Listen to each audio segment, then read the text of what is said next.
Me, a bro. Yep. He, a dude.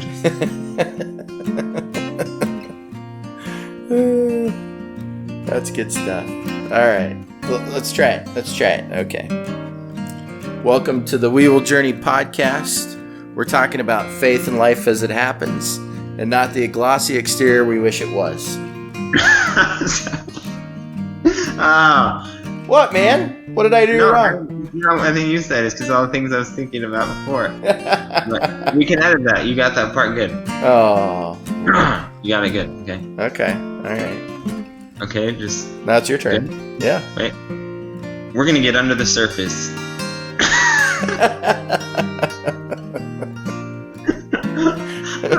I should have said all those things before. We should have waited down and dirty until after we read this part. Okay. Okay. Wait. We get under the surface and explore the down and dirty.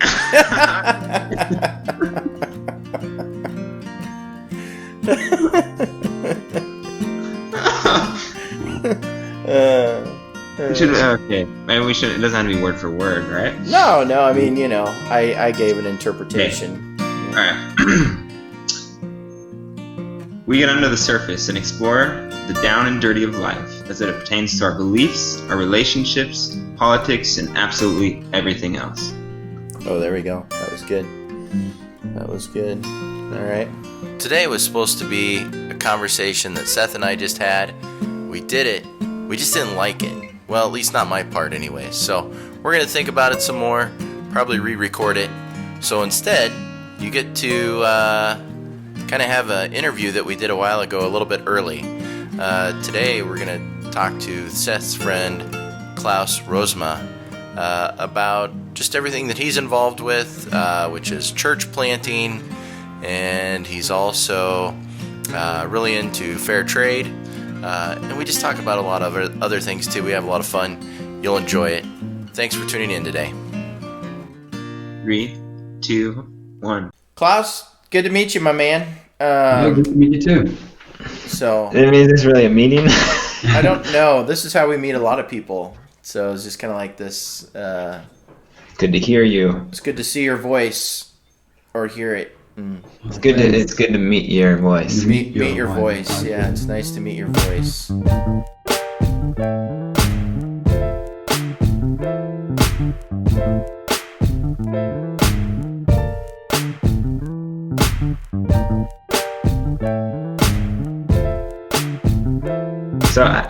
So speaking of that, so what brought you to Austria? I'm guessing it wasn't a ship. No, it wasn't. Well, I love the Lord, and I wanted to be in missions for a long, long time. And then I was already in love with Austria when I guess I was about 11 years old. I really loved the country because of the nature and the culture and so on. And then over the years, some things changed. For instance, a woman in Austria who rented a house. Is that the right word? Rented? Yeah, she rented it out. Yes, she rented it out. And so she was Austrian, and she asked me, "Hey, what do you want to be?" And I said, "I want to become a pastor because I'm studying theology and so on." And she said, "Well, then you should absolutely come to Austria because we need pastors over here." And that struck my heart, and it stayed in my heart. And then I guess a year later, I was in the States, in St. Louis, and a friend of mine, or somebody I knew, wanted to go to Austria, but it didn't work out. And then he told me, like, "Hey, Klaas, if you like Austria, why don't you go?" So that was the second time. And then, a year later, I took a sabbatical. I traveled towards Austria and I looked at the culture more closely. And then I started praying a lot. And I said to the Lord, "Lord, if you want to use me to go to Austria and to spread the gospel and to serve you over here, then I would love to do that." And that's how it all started. I would say 4 years ago, 5 years ago, 6, 7 maybe. Yeah. So Seth said you have planted a church. That is what I should supposed to do. That's my. That's what he's on. Yeah, that's my assignment, so to say. You're supposed to plant a church, so. Yeah. And you have not yet planted a church, or you have? Well, I'm working on it. Okay. I'm working. So I'm in Innsbruck for, I would say, since January 2019, and not everything went well in the beginning, and then there was the Corona stuff, and then I was in Holland for about 2.5 months. So I'm still working on it and looking where God wants me to be and what I should do, and Okay. yeah. I assume you have a group of people though that you kind of meet with or something, right? Well, that's kind of the problem. That's how it looked like before I came, and then they all left because of me. No, none of them. Oh yeah. Bummer. No, but the situation was a little bit different. I would say 4 years ago, then there was a family and maybe even some other people with interest. I don't know. And then over time, some of them left. They moved, and well, it's kind of a complicated story. But so once I had really arrived in Innsbruck, I was kind of all by myself. Yeah. So that's one of the things why it didn't work out in the beginning as we in my church hoped it would go. Yeah. And now, Seth, you're not attending Klaus's church, right? You're going to some other church. Is that correct? Yeah, I went once, and they did this thing with snakes and drinking poison and stuff, and I was like, nah, dude. I was like, I'm good. I'm not there yet. Yeah. Sorry. I don't have that faith. Sorry, Klaus. Seth is a real jerk. I want you to know that if my wife and I, if we lived in Innsbruck, we would attend your church. I really like you. And, Okay, well, that's great. It's super to hear. Why don't you move to Innsbruck? I don't know. How's your German? I don't know. I would love to move to Germany, Innsbruck in Germany, and How's your? Yeah, but No, one of the things that but I don't speak Austrian, so that's the problem. Yeah. that's why you come, so you can learn. It's always best to learn a language in the country where it's spoken. Yeah. Yeah, but I do speak German quite fluently. I wish you guys weren't in Austria, because I would definitely come if that was a German speaking country. If you speak German fluently, you'll catch on pretty quick. Don't worry. You think I will?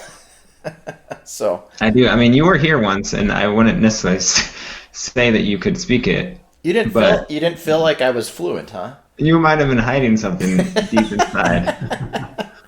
Yeah, I could have been hiding something. I don't know. No. what that Okay. was. So one of the things going back to the church, one of the things I actually really appreciate about you, Klaas, is that you have gotten really involved and connected with believers in Innsbruck, and not just been like, okay, I'm here planning this specific church, and I'm just going to be totally like on a inside of this cone where I'm only going to focus on this, and other Christians, there are other denominations or whatever, and I don't need their help or whatever.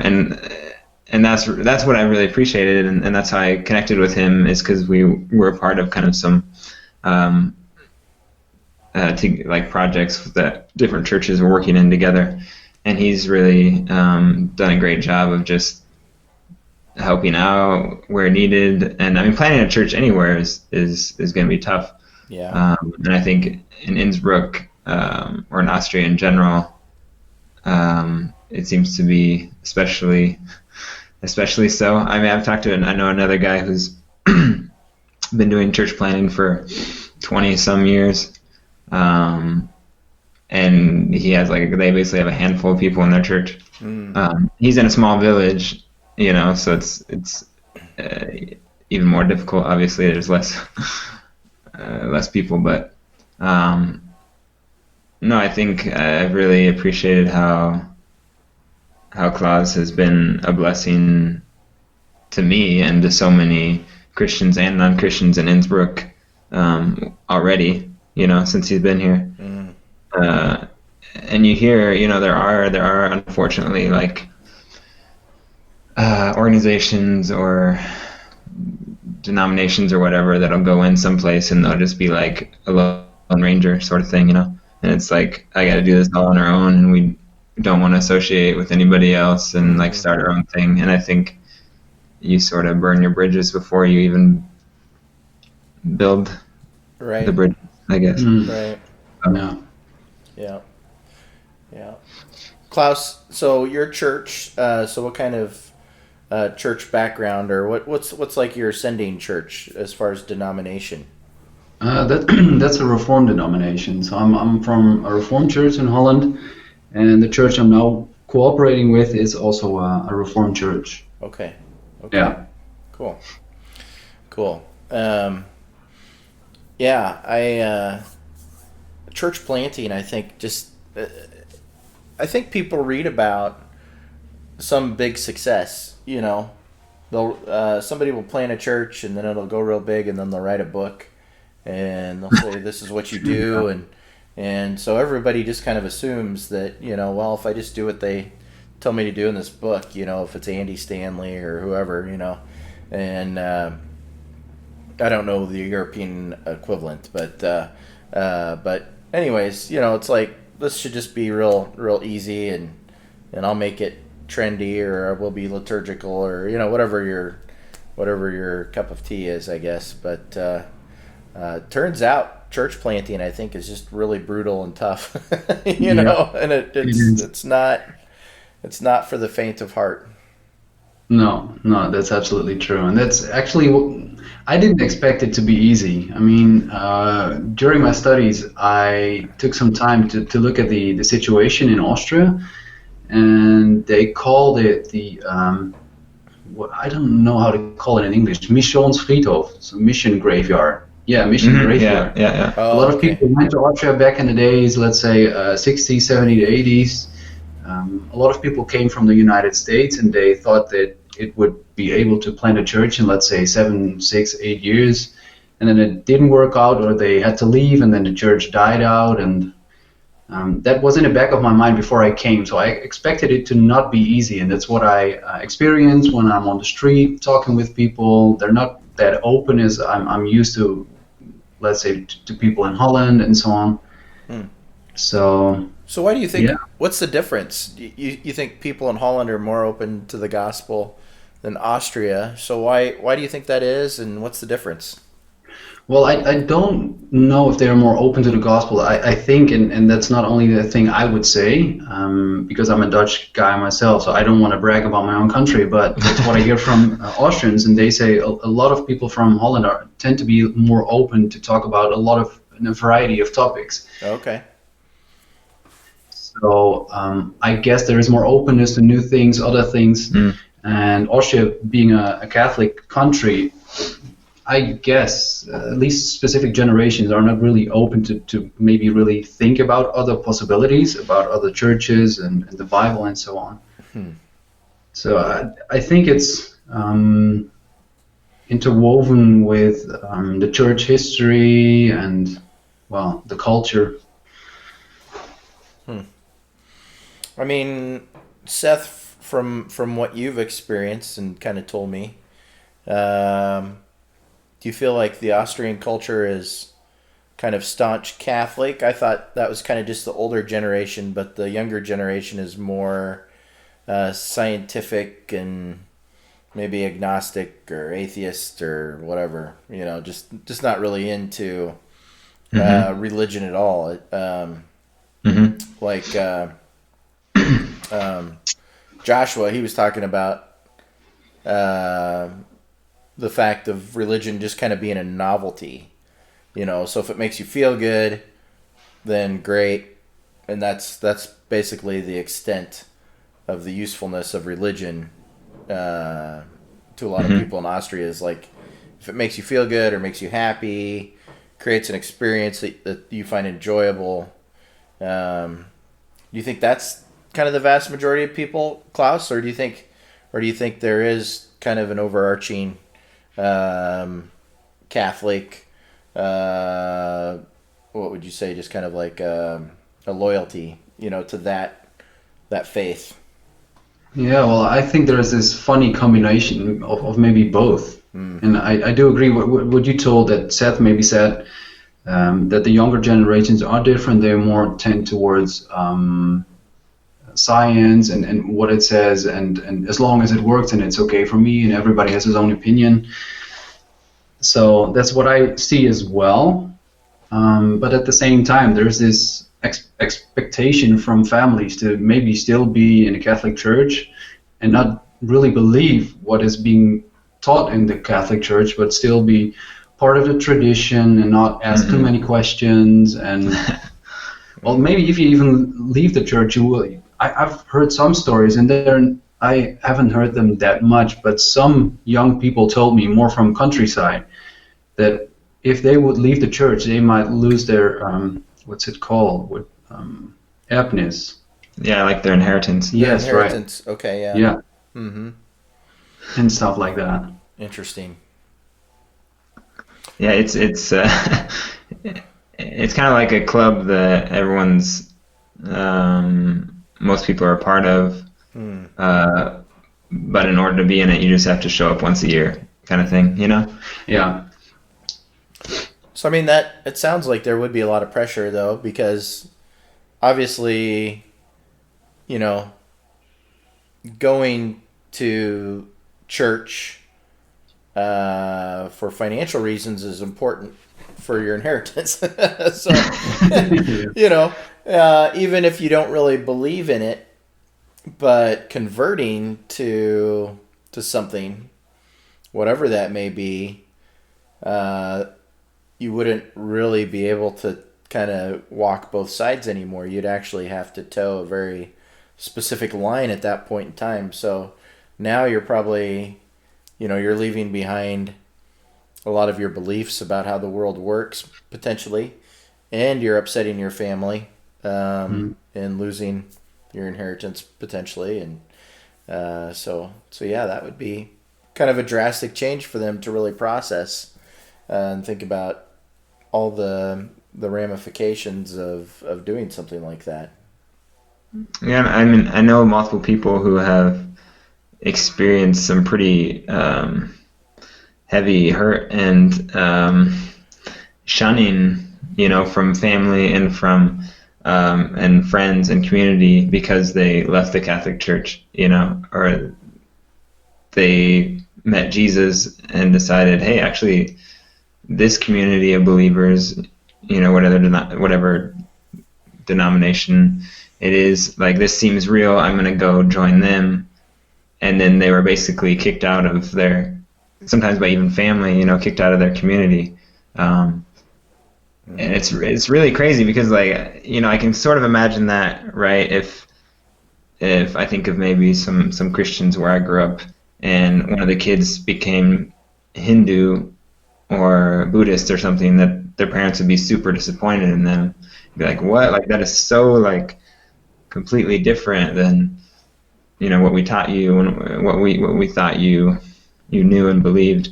But, like, Catholicism and like evangelicals and stuff, we're supposed to be on the same team, right? Because that's what, like, blows me away with, like, some of the culture and tradition here is, like, there is nobody else kind of on the team, if that makes sense. It's like, oh, you're not Catholic? Okay, well, sorry. See you later. You know, and that's not everybody, obviously. And I think that's, to an extent, maybe happening less. But it's so hard for me to kind of, like, grasp my mind around. But I know people, you know, have gone through that. Or also, like, you mentioned the inheritance thing. I talked to this other guy where one of his friends offered to pay him, like, thousands of euros to stay in the Catholic Church. You know, Wow. It's quite remarkable, you know. And so if you're here presenting the gospel and the people that live here, like, that's their knowledge of maybe what Christianity is, then there's obviously going to be some kind of disconnect. Email. That's right, I said email. Seems like everybody's got one these days, even us. So if you want to get in contact with us or chat about the weather, you can shoot us an email at wewilljourney.connect@gmail.com. Look forward to hearing from you or reading from you.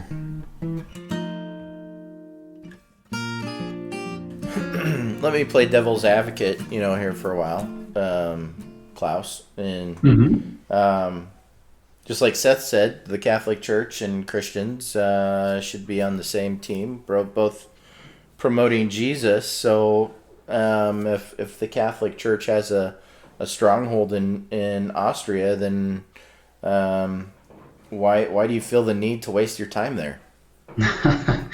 Good question, very good question.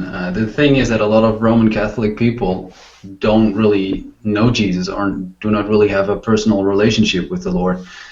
And I mean, yeah, that's what I experience a lot of times when I'm on the street. You meet a lot of Catholic people, and once you start talking about God, no problem, you can talk about everything. And then when you get more specific and you come towards the Jesus, then some people leave the discussion, or they don't want to talk about it, or they want to put more emphasis on Mary, or they don't have any clue about what Jesus did on the cross.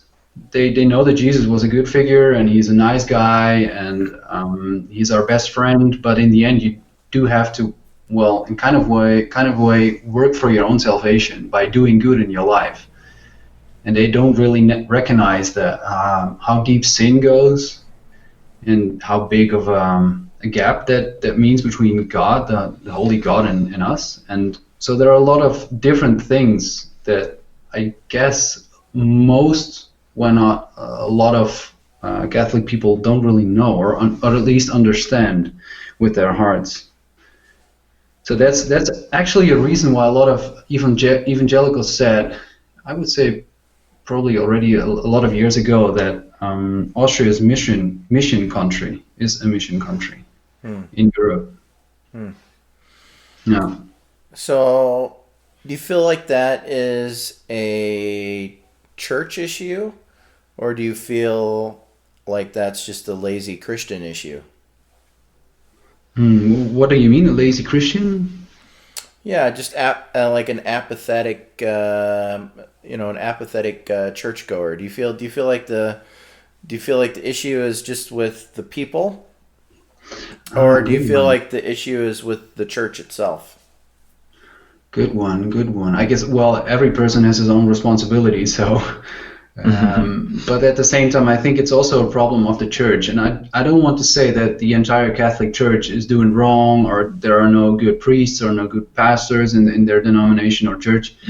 But I guess a lot of them don't really proclaim the gospel. And a lot of Catholic people, after their conversion, tell other persons, like, hey, I've never heard this story before, and I've went to church 40 years of my life.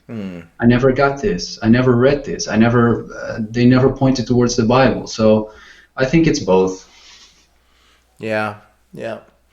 Because I think it could be turned back on the evangelical communities pretty quickly too, because I know a lot of very apathetic evangelicals, that may go to church, or may have gone to church for 40 years themselves, but just have never really allowed the Holy Spirit to do any kind of transformation in their lives for one reason or another. It's just kind of a social thing. I think, the southern part of the United States, like that is an area of our country that is known for being culturally Christian. Everybody goes to church, but it bears very little weight on their day-to-day lives. Church is just something they do because that's what everybody does, and that would be predominantly Southern Baptist. But church actually having any kind of impact on their life is next to nothing. So I was just curious kind of what your thoughts were there. Do you feel like the Austrian, I assume it's predominantly Roman Catholic, do you feel like that's specific to the Austrian Catholic Church? Some of the things that you're talking about there, Klaus, or do you feel like that represents like the Roman Catholic Church as a whole? Well, another good question. Well, I can't speak for the entire Roman Catholic Church. I mean, that church is so big, and I've heard some stories, some good stories about the Roman Catholic Church in, for instance, Southern America. So yeah, it's really hard to say. And I know some Dutch Catholic people, and they do experience their faith in a totally different way than at least a lot of people I've met in Austria. So I'd like to specifically talk about the when I say something and it's about the Austrians, because I have no idea in other countries, and at the same time I do guess that, well, parts of the gospel are lost in at least how a lot of Catholic people might preach or might witness or might serve. So yeah. That's interesting. I was actually just talking to somebody last night. So I'm part of an evangelical denomination, Klaus, and she grew up in this church and denomination that I'm affiliated with, and her and her husband actually just became Orthodox. Wow. And so they've left, an evangelical background, which her husband was also evangelical, and they went to this Orthodox church, and she feels like that the Orthodox church is speaking to her and enlightening her in ways that the evangelical mode of worship and teaching just never really did for her. So I found that to be interesting. Yeah, it is really interesting, and even though I don't know that much about Orthodox churches, yeah, I've learned about it a little bit a few years ago, but I would like to stress the fact that we can probably learn from every denomination in church, and there are also some things in Catholic churches I appreciate a lot. There is more awareness for the physical in some kind of way in their services, and I guess that works for people who are really strong when it comes to their senses, listening, smelling, seeing. So yeah, I've heard stories before from people who left evangelical circles and went to a Catholic church or the old Catholic church or Orthodox church. That's really interesting. Yeah. Well, I definitely see the value in a lot of these church traditions. Liturgy brings repetition, right?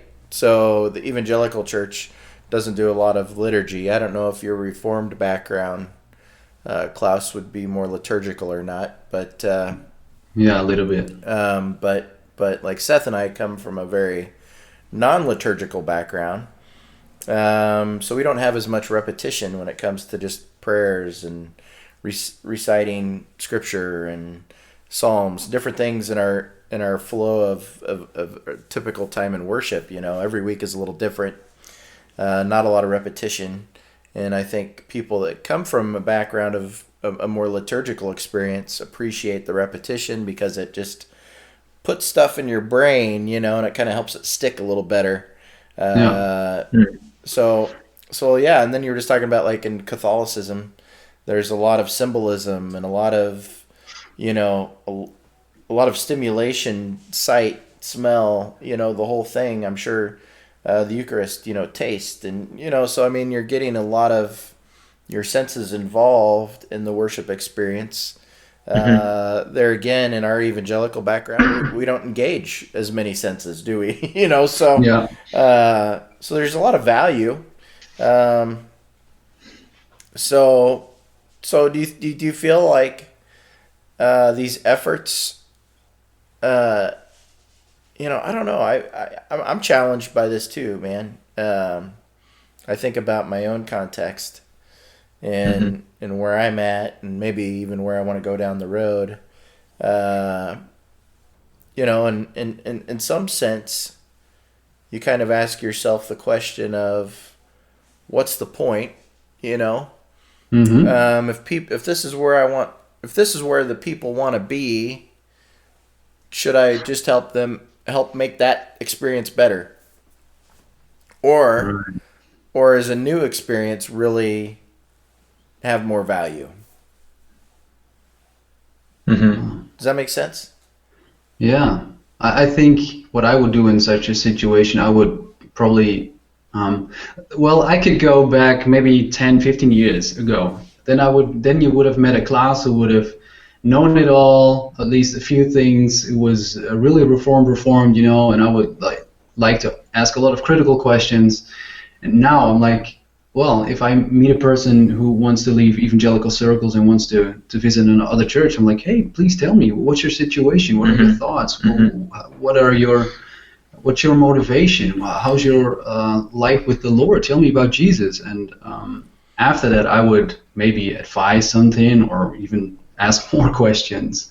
And well, I've done that a few times with people, and what I've experienced is that it was most of the times very helpful to be besides another person, even if you differ on maybe even major theological topics. But I guess that's one of the first things I'm called to do as a Christian and as a brother in Christ. And when it comes to really weighty topics, I think the Lord asked me to at least address those topics, but first of all, address those topics in love and to listen. And it's really easy to judge. I'm so good at judging. I'm really good at it, and I don't want to be good at it. I want to, be following the Lord and showing love and mercy, and after that, maybe ask some critical questions. Right. Yeah. How do you feel about Klaus? I could just talk to you probably all day because I just have lots of thoughts and questions on planting new ministries and stuff like that. But But do you feel like planting a church is more effective than planting maybe just an outreach? Or do you feel like doing outreach and then letting that maybe naturally kind of evolve into church at some point in time in the future is more effective? I mean, what are your thoughts and experiences on that? Do you feel like it's more effective to plant the church and then through the church do outreach, or is it the other way around? What are your thoughts? Well, good one. Well, to be honest, sometimes I'm a kind of a naive person. So I did my theological studies, and pretty quickly after that, I moved to Austria.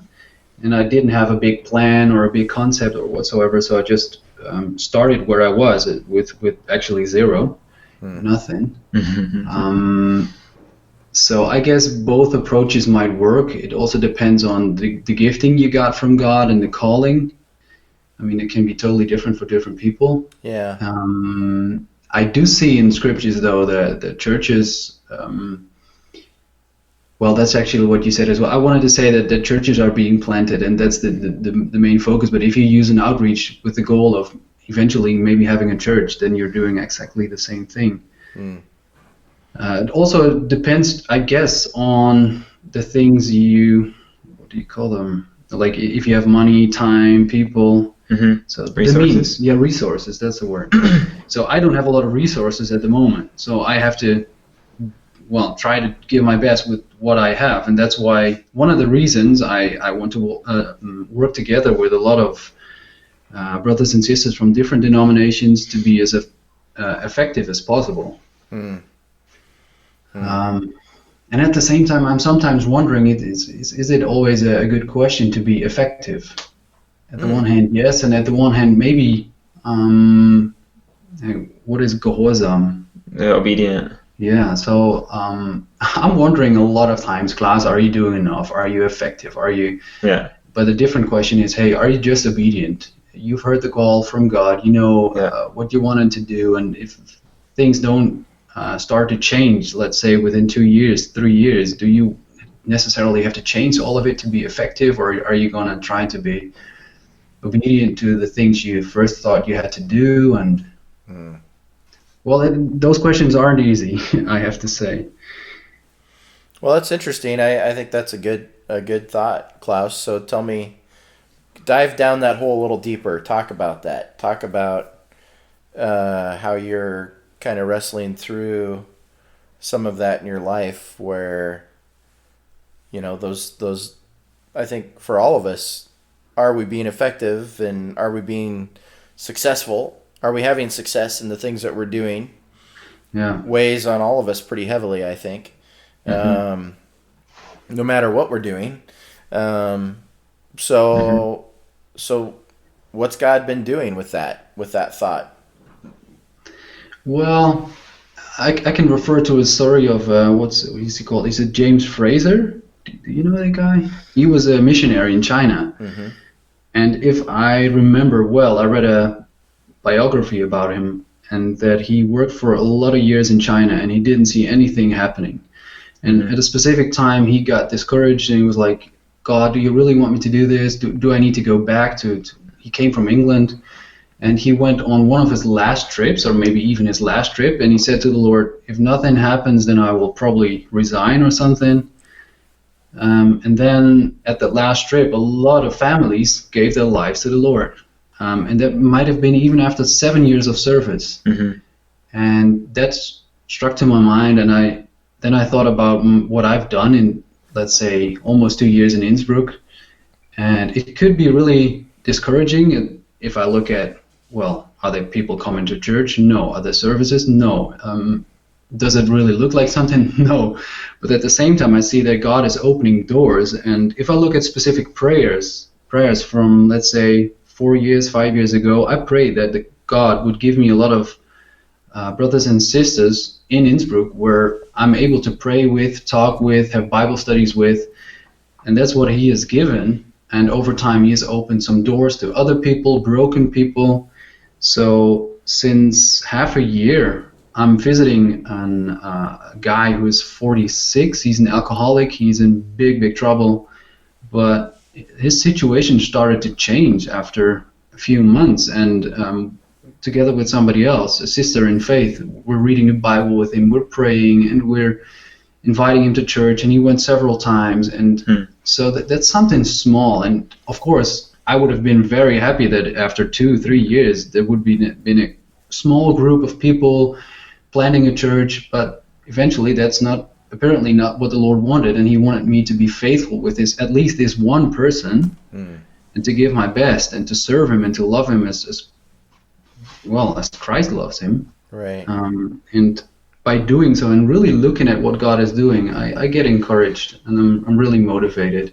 And I mean, when I was 25, I would have said, even if God used me in my entire life, and I would only reach one person who would give his life to the Lord, then it would be worth it. And now I'm in this position. I'm like, do I still believe that, Klaas? I mean, let's say that after 10 years, I resign my job, I will do something else, move back to Holland, and only this one person has got to know the Lord. Was it worth it? Was it worth thousands of euros? Yes, it was.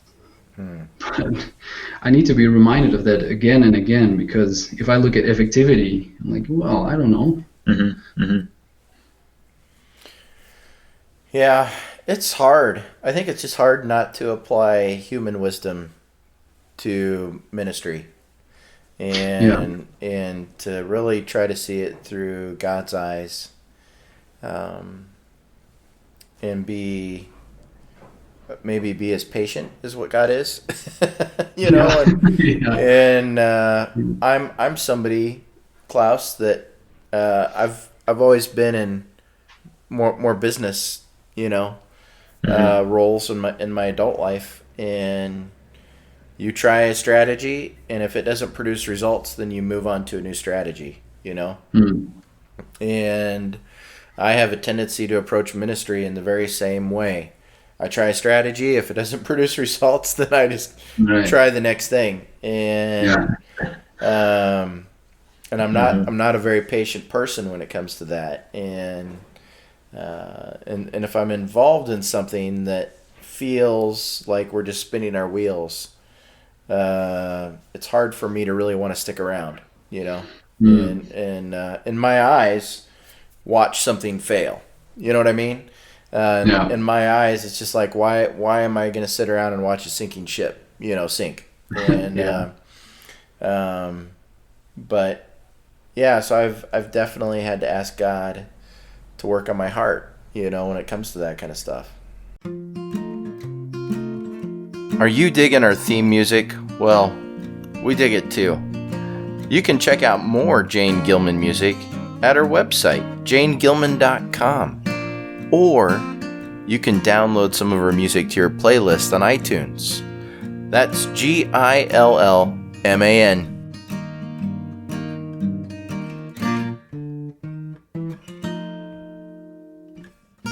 Well, I guess that's a tendency for every human being. I mean, the things I just shared isn't, the first thing that comes to my mind as well. And I do have to say that we still have a human responsibility, and we have to use our brains. And so let's say after 10 years nothing starts to happen, then it's a pretty good question to ask myself, like, hey, are you on the right spot? Does God maybe want you to do something else? And so it's I don't know what the right balance is, actually. That's hard, and I guess everybody has to discern that for himself and in prayer, and yeah. Yeah. What does your future wife? What does she think about all of this? You're probably wanting to start having her get involved in some of these conversations. Yeah, we are. Yeah. What does she think about the ministry that you're doing in Austria? She's behind me. It's one of the first things I brought up. I mean, if somebody's like, well, I like you, but I really don't want to go to Austria, or really don't want to be in missions, and I'm like, okay, then that's fine, but then we can have a relationship or work on something together. And so she loves the Lord. She wanted to be in missions for a long time herself as well, or at least reach out to broken people, and that's something I would like to do as well. So we're kind of like on the same level, I guess. Well, Austria is something new for her, but that's not a big of a problem because she loves languages and she's open-minded and she likes cultures. So I'm really thankful for that. She could see herself living in the God-forsaken land of Austria, huh? Yeah, she can. Yes. Oh, as long as Klaas is living there. Yeah. Oh, so Seth tells me, Klaus, that you're also a little bit of an environmentalist. So we wanted to tap into how is it possible. Have you heard the term tree hugger? No, I haven't, but maybe in Dutch, but it's a nice word. Yeah, because Tyler, wow, just throwing terms out there. Yeah, just throwing words out. So, in America, Klaus, you choose Jesus or hugging trees, but not both. You know what I mean? Like, you don't do both. So if you want Jesus... What if Jesus would hug trees? Jesus, he wants to chop them all down and make lumber. Oh, really? So, okay. Yeah, that's what Jesus wants to do. Lumberman. He wants to chop them all down and build a church. That's right. He wants to build a big church, and he doesn't care who gets destroyed in the process. And then you got to take care of the good trees so that you would have good wood afterwards. That's stupid. That's totally stupid thinking there. That makes no sense to American Christians. So okay. Anyways, Klaus, tell me about that. Tell me what your passion is, and or tell us about this passion that you have, and just kind of how that's working out in your life. Yeah. Well, I guess I'm more interested in how would you say, fair trade stuff instead of environmental stuff. So when it comes to people having a normal loan and not being enslaved because of our clothing and so on, that would be higher on my priority list. Normal wage. So yeah, normal wages. Yeah, normal wages. Like getting paid fairly. Yeah. So it started I guess when I got confronted more with the how the world actually is by looking at documentaries about our phones, about our clothing, and so on, and then when I look at the Bible, and I see especially God in the Old Testament being so angry with his people because they're not living righteous and they attend church, so to say, they go to the temple and more than is being required. And he says, it's not worth anything in Isaiah 1. I want your hearts, and please look after the widows, after the orphans, and act righteous. It doesn't, in my words, it doesn't mean anything if you just live how you want and then attend church. So I guess we have a big responsibility to look after other people and how we use resources being created in God's image, and being a good steward. And well, I'm not saying I'm always doing a good job, but I try to give my best. So are you protesting, or what are you doing? Are you chaining yourself to construction equipment, or how are you being effective in this class? Only to big boats with oil, so I can look at the big whales. Okay. Yeah. No, I'm not a kind of a protester. Actually, I've never protested. It's not really in my DNA to be a protester, I guess. Okay. But I know that, at least I believe that I, as a customer, have a responsibility. So once I know that there are possibilities for at least fair trade clothing, fair wages, and so on, I try at least to look at them and see if it's possible for me to buy those clothing, and by doing so, providing hopefully a good environment for people in, let's say, Bangladesh, China, Turkey. Yeah. I don't really talk about it a lot with different kind of people. I'm not in kind of tree-hugging groups or whatsoever. I try to give my best when I'm buying stuff. Yeah. I guess one of the benefits of it may be that, if your underwear gets dirty, you can just roll it up and smoke it when you're done. Get a nice buzz. So when it's fair trade, you mean? Yeah, when it's fair trade. So that's I'm just saying that may be one of the benefits of it. You got your hemp undies, and you could just smoke them when you're done utilizing them for other purposes. So that's true, and you don't feel guilty. Yeah, you don't feel guilty at all. Then they're not really usable. They're not reusable as underwear, so it's kind of. You can buy new ones, and it's good for the fair trade economy. Yeah. Okay. Yeah. So. Okay, so I have one question. I have different thoughts and questions. One question I have is, I'm often confused or not sure when somebody says fair trade. If I buy this, how do I know that it's actually supporting something good and someone who's earning a fair wage and being treated rightly? And how do I know it's not just someone taking advantage of the fact that fair trade is popular? Does that make sense? Is there actually some government regulations or whatever before you can just slap fair trade on something and be like, hey, buy my socks, they're fair trade, they're 25 euros? Yeah, good question. I guess it all comes down to trust. Do you trust those labels, and do you trust those instances where they have these labels? And you look on their websites, what they try to do, how they are being checked by other people.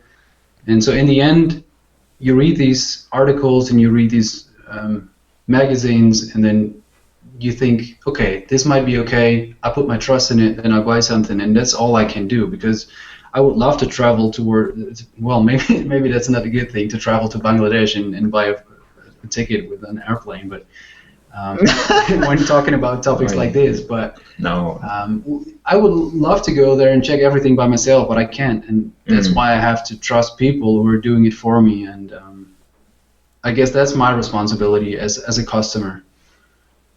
So so in that sense, and I think I've experienced this with you, is you would take it a step farther and say buying fair trade is okay, or buying from certain companies is one thing, but unless you do the research, it's not.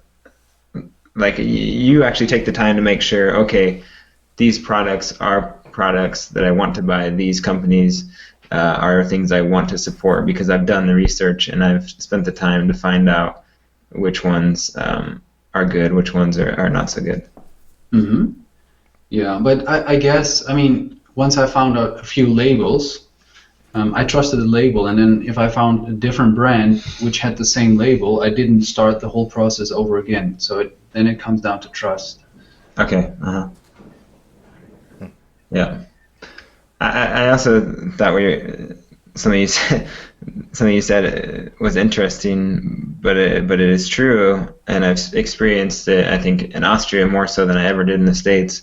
But you joked about, well, if you fly to Bangladesh to maybe support some people there, then what do you do about the fact that you're flying in an airplane and all the horrible emissions that are being transmitted into the air and whatever, and I've had conversations with people here as well where you take one step in the right direction, and I'm thinking like, oh, I'm doing these certain things, recycling, biking, buying certain produce or whatever, because I want to support those things and those people, so I'm thinking about those things. But then I do that and someone tells me, hey, but you fly back to America.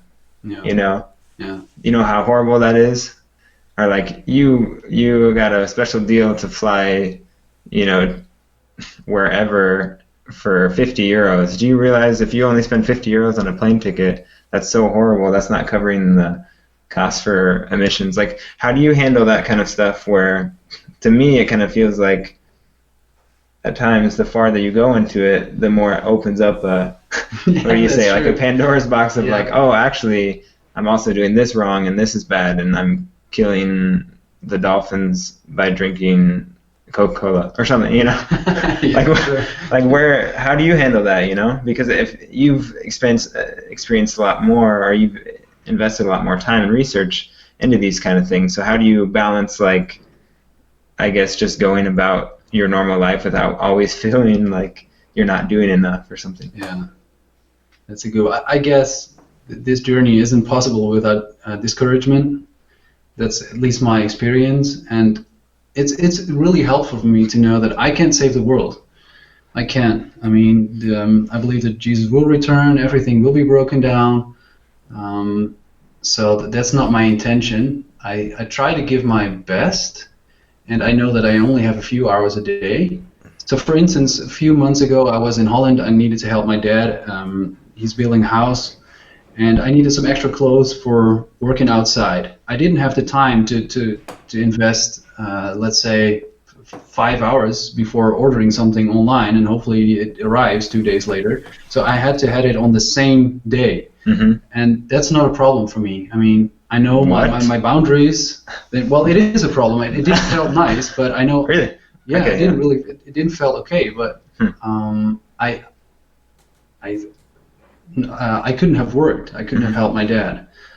So that's why when I do that, and I know that not all of my choices are fair choices or good choices, but I'm giving my best. And yeah, I mean, we have to accept that we live in an unfair world, and it will never be fair because the devil is there. Our hearts are still broken. So that all, for me at least, cries out and says, like, Lord Jesus, please return, because I believe that only with the Lord Jesus, when he returns, that everything will be okay, and that there won't be a discussion about fair trade or hugging trees or about cuddling orcas and whales. And so what do you say to somebody who comes from that angle of saying, you know what, man, I got so much stress in my life, I got other things to deal with, I got to see that I can feed my kids, I got to work, I got to have a car to get to this place or whatever, and I got to do this and this. Like, I don't have the time and energy to focus on where my stuff is coming from or what the environment, how the environment is affected by my decision making. Like, what do you say to someone from that side? Yeah, there are a lot of people who don't have time and have a totally different situation. I'm not married. I don't have any kids. I mean, I can spend time at night few hours to research stuff, and I know that not everybody has that, and I'm fine with that. I mean, being aware of something is probably, I guess, the first step. So if people could talk about it and create more awareness in the world, that could be part of maybe a little bit of a solution, and maybe we can help each other. I mean, if somebody is willing to invest a little bit more money in other clothing, but he doesn't have the time to invest online to look up where the right information is, maybe somebody who does know, like I do know right now, I can help somebody. But still, if somebody really doesn't have the time and the energy, I mean, I get that. I know a lot of people who have struggles keeping their head up every month,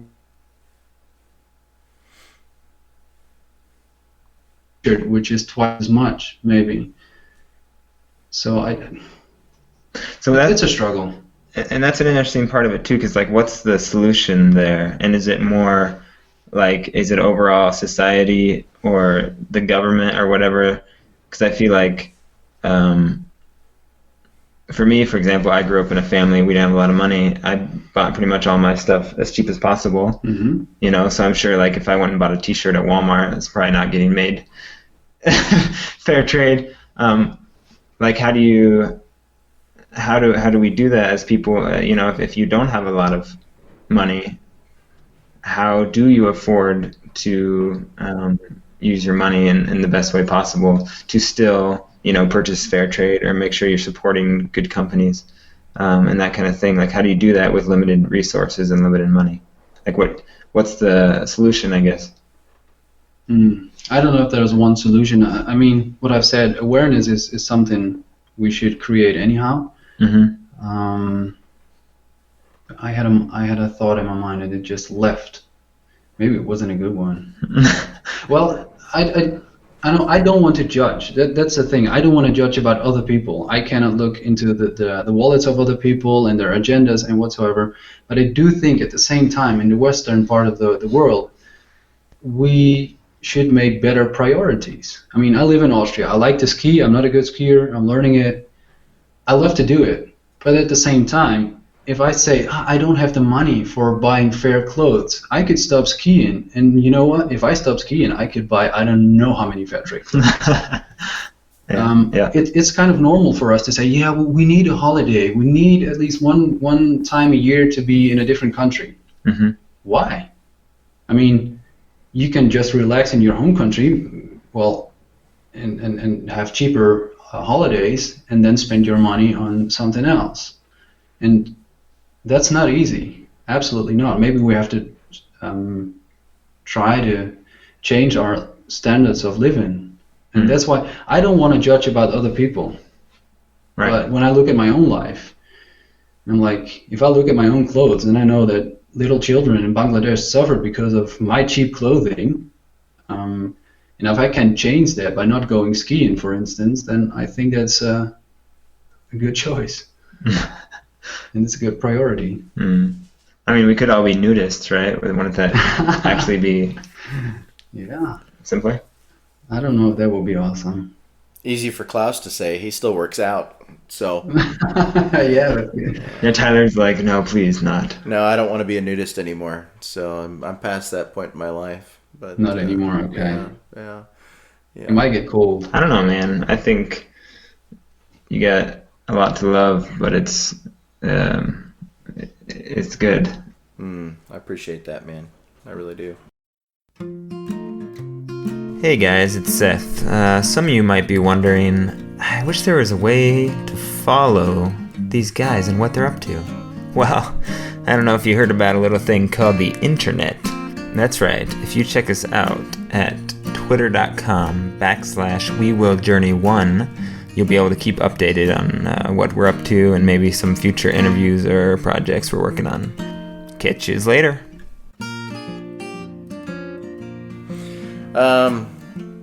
Yeah, I was kind of thinking, Seth, where you went with that too. Like when, a T-shirt at Walmart or Target, is $5, and the fair trade T-shirt is $30. And I need 2 or 3 T-shirts. The $5 option is much more appealing And Klaus, I understand what you're saying too, is that we do have, I think, a responsibility, especially as Christians, to help out our fellow man and be loving to our neighbor. And so we do have to realize that loving our neighbor could mean loving somebody, in a completely different part of the world, and we may be able to affect their life by how we spend our money. And that feels, and I think it seems abstract to most people, to think in those terms. But I think probably the reality is, if we all made some small changes in our lifestyle, it may have a big impact. And it's just getting to the point, of doing that. And Seth, you were kind of talking about, how does that even come to fruition? Is it through government? Is it through movements, more grassroots type movements? Or, how does that look, and how does it actually happen? And I don't think we have good answers to that. No. I guess it started with us individuals. Yeah. By making some kind of choices. I mean, we all know that question is demand. Is that the phrase? The question is demand. Supply and demand. Supply and demand. Right. So if people want it, as long as people want to buy it, then it's gonna be made. Yeah. So if we all want fair trade clothing, then there will, or at least fair stuff on the market, then there will be fair stuff. Right. I think we're seeing that right now with the electric vehicle market. Right. Yeah. Elon Musk has really created something in our world that, I think he's basically convinced a lot of people that this is what they should want. And so now every major car company is spending a lot of time and energy and money on developing, their electric car fleet. And, so that's kind of probably one of the more recent examples of somebody really being able to influence people. There's a lot of debate whether actually electric cars are good or bad. That's true. Yeah. I was gonna say that's why I'm gonna get an electric bike, because I just feel like using a pedal bike is horrible for the environment. And I've always hear electric. So I feel like I should probably do it. Well, I have to imagine that the emissions that your power source for your bicycle is putting off are probably horrendous. Depends on what I have to eat for breakfast. Yeah. But I have noticed there's definitely a trend. I don't know. I mean, where you're at, probably not as much because it's not a city. But in most cities here, like, there's so many electric scooters now. Oh yeah. The roller ones, or what are they? Are they called scooters in English? Like. Yeah, they're scooters, electric scooters. Yeah, like people in Innsbruck all over the place on these electric scooters and electrical bicycles. So I mean, I guess it's better than a car, but it's just kind of funny when it's like, you could also get some exercise and like get a real bike or get it. That's true. Or walk. Or walk. So I mean, it's like for the environment, I guess it's a step in the positive direction. But for me, I'm always like, it's not that hard to like pedal a bike. Yeah. And it's also kind of good because it's kind of like it defeats the purpose. I understand for people that are elderly, right? And Klaas, he also has one. No, I'm just kidding. But no, I just, especially when I see kids like there's this kid I know, he's 14 and he has an electrical bike. But yeah, that's. You don't have to bike for more than 40 kilometers. I mean. I mean, he could be like going 2 hours to school every day. So in that case, I guess I should cut him some slack. That's true. That's true. So another real quick, going back to the environment question. do you have a lot of pushback, or have you had pushback in like your Christian circles from people who are like, dude, why do you care about this stuff? You know, there's people that physically here around you need to be loved and cared for, and you're putting so much time and effort into what jeans you're buying. Like, have you heard that, or what? No, never, actually. No, a lot of my friends from Holland are, especially a lot of my fellow theology students, kind of like think the same way. Maybe not that far and not that consequent, or I don't know how to call it, but so no, I don't have a lot of pushback. Because I feel like Tyler, right, in the Midwest, I mean, and I haven't been gone for that long, but I do feel like this fair trade thing is getting more and more popular. Mm. But is there, I'm guessing like in a lot of the minds. So I went to a youth conference last summer, and we actually had, so it was a Christian youth conference that was part of our denomination, and they actually had kind of a whole seminar dedicated to fair trade products, and just being more simplistic in lifestyle too. So that was separate. So just kind of simplifying our lives as far as the products we use and how much and excess and all that stuff. So I thought, that was interesting. So that's it within kind of like at a denominational level. You filter down into the churches, though, that are part of that denomination. Now, I would say, that the vast majority of those people in this area would not be on board with that kind of ideology, and would probably be somewhat offended by it, and so electric cars, fair trade products. People, for the most part, could really care less about that stuff here, But I live in very, rural America. People just don't think like that. They probably don't have a lot of time to think like that. People are pretty independent and hardworking and have a lot of responsibilities. And kind of like the example you gave, Klaus, with helping your dad build the house. You needed something and you needed it right then. Yeah. You don't necessarily have a lot of time to think about those kind of things. And so I think people are just coming at it from a very different perspective. And you get into a more metropolitan area, and lifestyle is just really different. You have more free time, in a metropolitan area. You typically have a job with a very set schedule, your weekends, your evenings, you go out to eat, you do different things, and a lot of people experience a lifestyle that's just very different where we live. And, they've got livestock, they're farming. There's always something going on, and they have very little free time.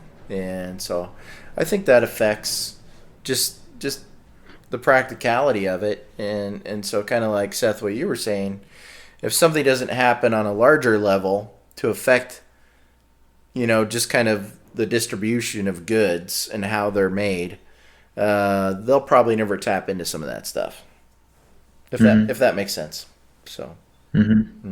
Yeah, that does make sense. I mean, a few of my uncles are farmers, and if I would see myself in their situation, I probably won't have the time either to look at that stuff. Right. That's true. Yeah. But so when you were talking about it, Tyler, it came to my mind. I'm like, maybe then I do have a bigger responsibility to talk with them about it when I see them, and people who do have the time maybe start businesses in trading fair stuff.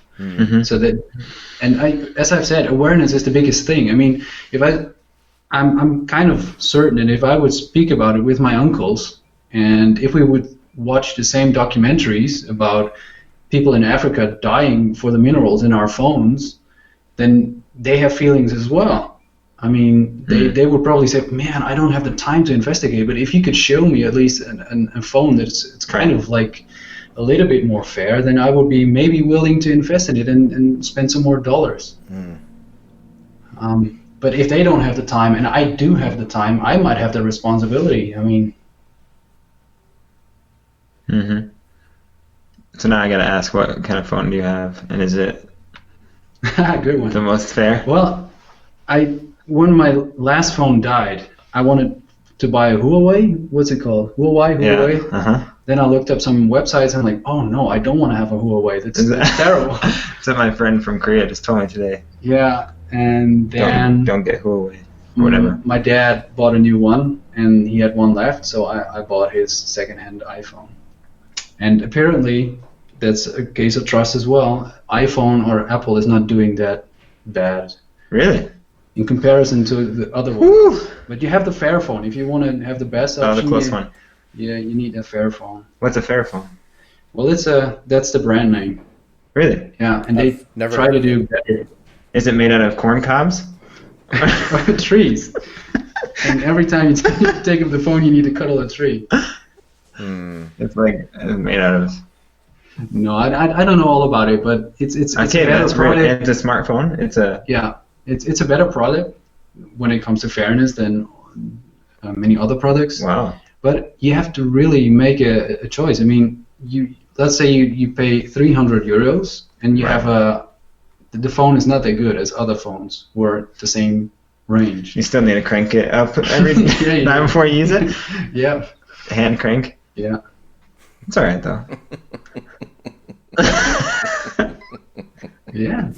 During the cranking, you can pray. Oh man, yeah. Sorry, honey, I gotta make a call. I'll be back in a half an hour. Once it's warm. It's like one of those flashlights, that you crank Yeah. up, Yeah. and you wind it Yeah. up. Yeah, that'd be cool. I mean, that is the most ethically. What do you say? Like, that's manpower, right? That's not. That's It might tough. be good for people who are a little bit overweight. Yeah. Dude, we should market this. Yeah. Can you? I mean, you have looks. Tyler has Wait the, when calling. Tyler has the voice. Mm. I don't know what I'll add to the equation, but we should start marketing these. Yeah, like lose weight, support the environment, be less on your phone because it takes so long before you can use it. You know, it's like a 3-in-1 extravaganza. Yeah. I was able to make one phone call today using this new phone. but no children were harmed. So But Yeah. and I lost 700 calories. yeah, the environment stayed intact. Yeah. And my productivity level went way down. I got fired. So then you have more time for Bible study. Yeah. Yeah. It's all Oh man. That's true. I mean, all these things, right? work together for the good. That is a. I'm learning to That's trust a whole God nother with my road trip. finances now. So what can we, I guess? So there's a website. There's a website, right, Klaus, that you can go to. I can't. Yes. I Say can't. the website. Yeah. What's the website? Oh, I forgot. Oh my gosh! What the? Okay, let's just cut this out. I can look it up on the internet. Let's delete this whole conversation. Yeah, Okay, we'll that's just fine. get rid of the whole thing. As soon as Seth Good, talks good about. on you, goodonyou.eu, goodonyou.eco, or something like that. Oh my gosh. Yeah. Yeah, goodonyou.eco. Good on Goodonyou.eco. Okay. All right. Goodonyou.eco. There you go, Klaus. They're going to be our first paid advertisers for this podcast. Did you know that on one of my favorite movies, The Life Aquatic, Klaus is one of the characters? Really? Oh yes, yes. Wow. He's Is he Dutch? he's German, I think. Pretty sure. It's probably Klaus with a U and Klaas is with 2 A's. Right. I know yours is 2 A's, but I've still been calling you Klaus with a U. So No problem. I We do the same hope- thing as the Austrian people do. Yeah, I So hope I'm you're okay. okay with that. Yeah. No problem, no problem. And it's This is close this- enough for me. I'll pretend you're German. As far as I'm concerned, Klaus, you're German. In Yeah, my that's mind, yep, you're just a good German brother. So Ignorance is bliss, man. that's right. So That's why I'm not gonna give a crap about fair trade, because Thanks.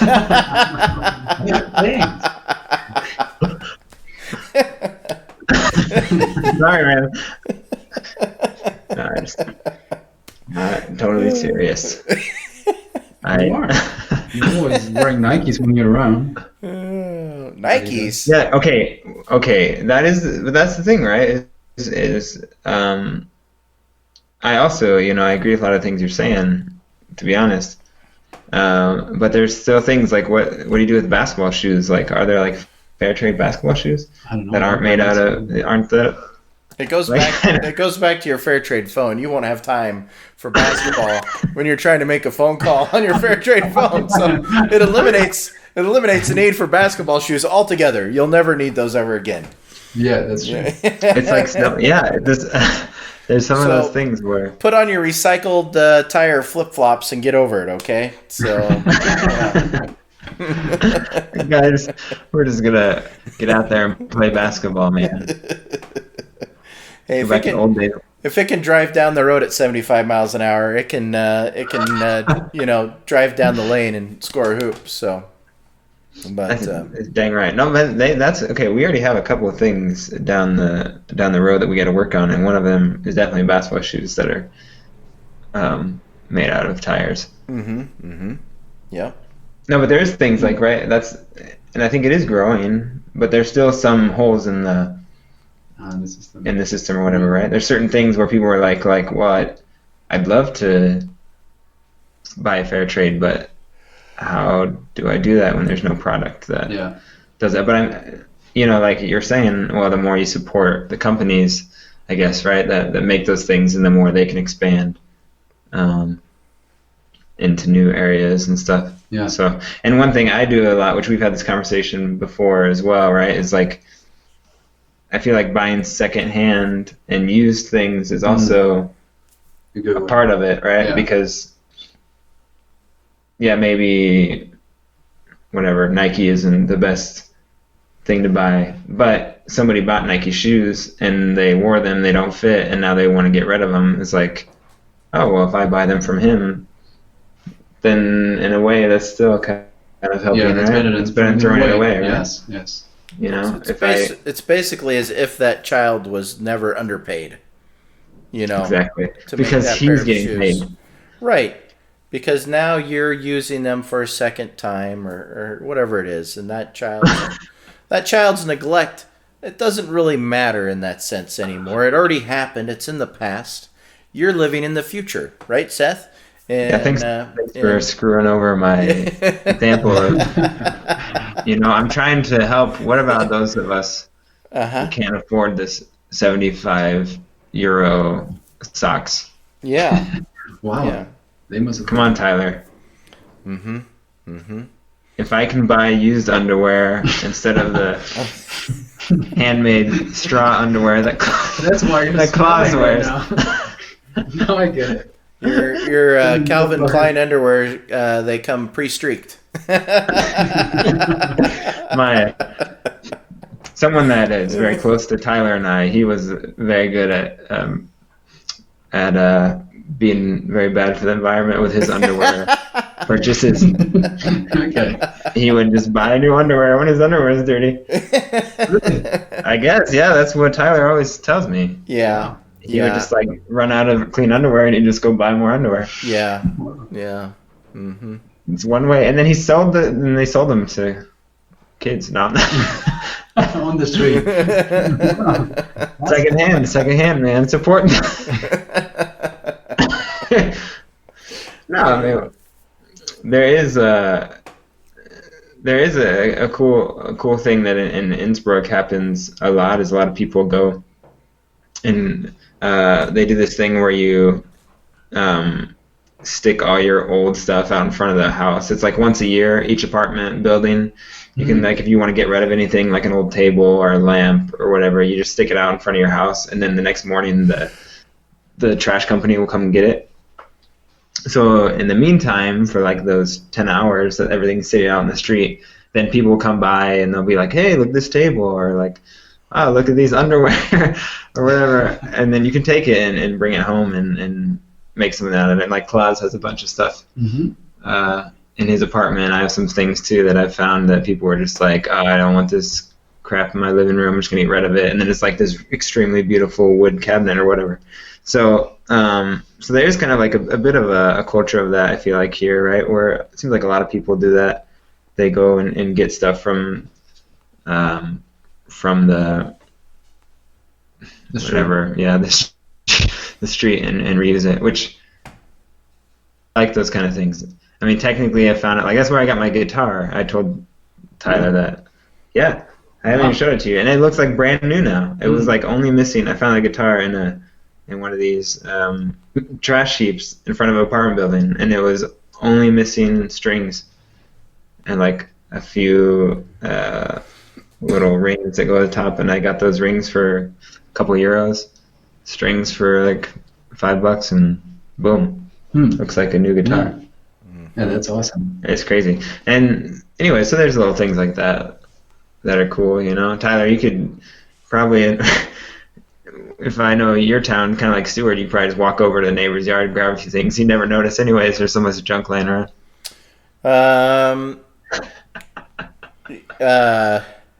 Probably not. Probably not. That's probably not a good idea. Yeah. I guess that's more my experience living in the country. That was everybody's house. Yeah. When I go to my friend's house and also at our house, we had like piles of stuff sitting out there. I'm not saying the piles don't exist.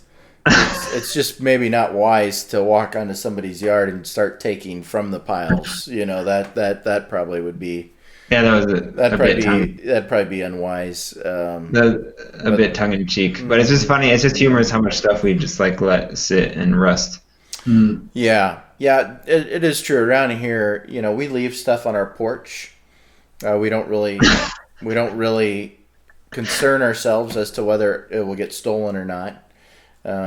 You know, there is a lot of stuff that just kind of sits around, and you assume it'll be there, and it normally is. So, yeah. We had a guy that we lived out in the country. We had a guy that paid my dad, I don't know, however much, a few $100 a year or something, I have no idea, to like store all this stuff, and he just let it sit there. Like he had cars, RV, tons of scrap metal, like a boat, all this, tires, all this stuff he just had sitting on our property for like my whole entire life growing up there. And it never, like nobody got it. People would come by and be like, hey, can we buy that car? And we'd be like, nah, it's not ours. And they would just sit there. He just like sat all this stuff. And it's just like, yeah. So, I mean, I like the idea of like this, hey, I don't need this anymore if anybody wants it. Yeah, that's come and get it, you know. But yeah. Klaus, anyway. How have Seth and I screwed up this conversation today that has basically created a situation where you have not been able to talk about what you really wanted to talk about? Because I don't want you to be, you know, I don't want us to wrap this up and have you be like, man, I really was hoping I could talk about this, but these two idiots like kept making jokes and doing stupid stuff and took the conversation in a direction that for one, you probably never wanted it to go down, you know, that path. I'm guessing, you know, and two, you really sincerely maybe wanted to talk about something of more significance than what Seth and I are allowing you to do. So we don't want you to walk away not satisfied. So if there's something that you actually wanted to talk about that we have not provided a good opportunity for you to do so, please take the opportunity now. I'm going to give you 60 seconds. I'm going to start. Wow. I mean, we already covered the fair trade phones. Yeah, we did talk about fair trade phones. So I don't know. Talk about my favorite color. It's green. Okay. No, I'm really thankful. I think it's funny. Talking with you guys, it was nice. And yesterday I asked Seth, hey, what's will it be about? And he said, well, probably something about fair trade stuff. Like, okay, so that's what I expected, and we spoke about it, so I'm kind of satisfied. We talked about your fiance, and we did. And so that was really encouraging, and I feel good about her. I haven't met her, but I really like her from everything you've told me about her. So Yes, she really is a good woman. yeah, I'm really thankful. yeah. And She's you- going to be on the podcast next week, right? You said? Oh wow, yeah, interesting. Tyler already talked to her and everything. yeah. Wow. I did reach out and just invite her. Quick invite. Awesome. Quick Yeah. invite. Yeah. Yeah. I don't know if you noticed. I keep upping the ante when I talk about her. I called her your fiance this time. So, anyways, she's no longer your girlfriend. I'm assuming you're engaged. So Yeah, I think we will get married tomorrow. okay, good. So You want to be at our church service thing? I would love to come. I think is the country still closed off to Americans? We just had a friend who does ministry in a different part. She just came from Chicago, but she had special permission somehow to come because she's helping work at a school. a government operative? Okay. I don't know. She's So- undercover. Yeah. Okay. Yeah. I was just thinking, we might have to delete this podcast from history if like Klaas and this girl break up next week or something. Wouldn't that be terrible? Oh, and then people listening to it and just Everybody praying for it. And then everybody, because this will become obviously such a big thing, and people will hear it all over the world. And then every time they see him, they'll be like, "Oh, how's your fiance? How's your girlfriend?" And be like, yeah, you yeah, just burst down in tears. right. And what could happen is that she hears this and she's not ready for that kind of commitment, and so it scares her, and she could break off the relationship just because of us. The pressure. It could be our fault. That would be terrible. That would be terrible. Well, I mean, we're only releasing this, you said, in the United States and Holland, right? Yeah. Yeah. Just those two countries. I mean, so as long as she doesn't, oh crap. I mean, I was going to tag her when we released it, Well, when it happens, I can come back right on the show, and then you guys console me. Yeah. Yeah, that'd be Well, that would good. be good. That would make a great follow-up conversation. So Yeah. that would be nice. That I'd rather be. all the time, and then you would see the pastoral heart of Seth. Yeah. Well, I don't know, but yeah. I wonder if Come on, man. us talking about the fact that she smells like cheese maybe offensive. No, let's think about the more positive outcome. We'll be at the honeymoon to do the next podcast. Okay. All right. sounds great. We'll just be outside the hotel. Eating cheese. We'll just knock every about 30 minutes. Yeah. Yeah. Can he come out and hang out with us yet? We started recording. Is that okay? We miss Klausy. Oh yeah, yep. So I'm looking forward to that trip. That sounds delightful. Yeah, where are you guys doing the honeymoon? You're welcome, but you're only welcome if you're wearing a fair trade underpants. Okay. Smoke them if you got them. So yeah.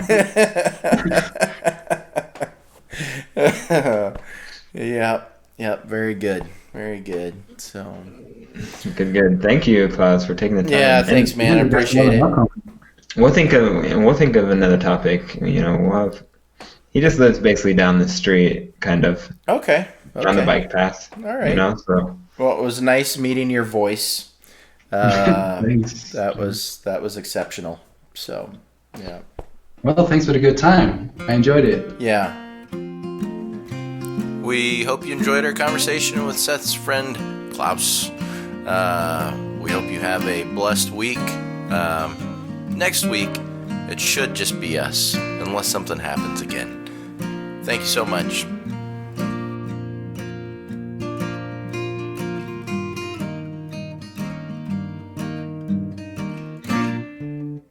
And I'm made by hand. I've got a mother, a sister, and a brother who have gone to that sweet home. Well, I'm determined to go and see them, good Lord, over on that distant shore. As I go down to that river of Jordan, each just to bathe my weary soul. If I could just touch the hem of his garment, good Lord, I believe it would make me whole. When I'm dead, laying in my coffin, all my friends all gather round. They can say I'm just sleeping, good Lord, the sweet peace I have found.